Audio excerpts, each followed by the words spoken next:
A major victory for veterans dealing with the dangerous, toxic impact of their military service. A massive expansion of health care access passed in the U.S. Senate last night after Republicans had made a late attempt to block it. News4JAX reporter Joe McLean has heard from local veterans about what this funding means for servicemen and women here. Joe. Yeah, this has been described as the biggest expansion of service-related health benefits in 30 years. I'm told it's going to affect about 150,000 to 200,000 veterans directly in the Jacksonville area alone. And sadly, though, not all of them survived to see this bill's passage. This is Navy Lieutenant Chris Reed. This photo was taken in 2005, 1 week before he would serve as part of SEAL Team 10 in Operation Red Wings, the rescue mission depicted in the 2013 film Lone Survivor. In 2018, Reed was serving at Naval Station Mayport when he died of leukemia, a cancer that was a direct result of toxic burn pit exposure from his multiple tours of duty. Travis Akers served with Reed at Mayport. I have also been exposed, but because of Chris's death, it really became personal to me. I became associated with a couple of veteran service organizations who were working on legislation in Washington, D.C. for burn pit veterans who had been exposed. There are roughly 1.5 million veterans living in Florida, and about 900,000 of them will be directly impacted by this bill.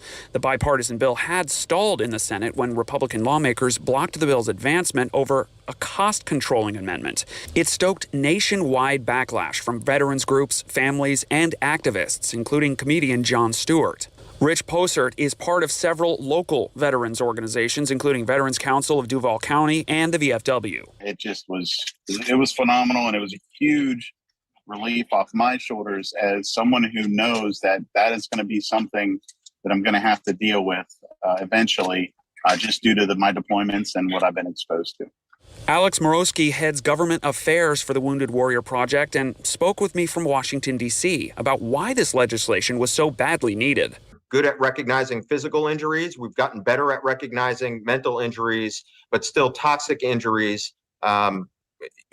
We needed this legislation to make sure that they were fully recognized. And so really this legislation keeps that promise and make sure that veterans with toxic wounds are able to access the health care and benefits that they earned and they deserve. Moments after the bill passed, Akers sent this text to Carrie, the widow of Chris Reed. He ended the news saying, "This was for your family." She responded in shock and in tears. Congress made a promise to veterans that we would be taken care of when we returned home from fighting wars, and this is the codification of that promise. So what happens now? Well, after the president signs the bill, veterans can immediately start filing claims, which are going to be granted on a presumptive basis. Then there's going to be an open enrollment period for scheduling health care services. That's starting in October. We've posted all of this information and a link to the VA's website. It's all inside this story on news4jax.com. Reporting live, I'm Joe McLean, Channel 4, the local station.